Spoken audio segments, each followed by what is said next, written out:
শুভ সকাল বন্ধুরা। এই দেখো আমার বাড়িতে আমের চাটনি বসে গেছে, কাজু দিয়ে আমের চাটনি। এদিকে চিকেন কষা হচ্ছে।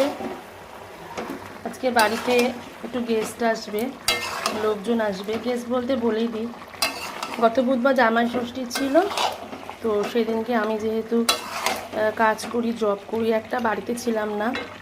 তো আমার বাবা এখানে থাকে, বাবা জামাইদের খাওয়াতে পারিনি মন সন্তুষ্ট করে। তো আজকে সেই খাওয়া দাওয়াটা হচ্ছে। এই যে আলু ভেজে রেখেছি, মটন বিরিয়ানি হবে। এই যে চালটা ধোয়া হয়ে গেছে, চালটা ভিজিয়ে রেখেছিলাম আধ ঘন্টা, তারপর জল ঝরিয়ে রেখেছি এখানে। বড় মেয়ের বাবা গেছে বাজারে, ওরা মটনটা আনতে। বরকে বললাম চিকেনটা এনে দিতে, ও তাড়াতাড়ি করে চিকেনটা নিয়ে আসলো। এদিকে চিকেন কষাটা বসিয়ে দিয়েছি। আজকে খুব ব্যস্ত থাকবো। টাটা বন্ধুরা, ভালো থেকো।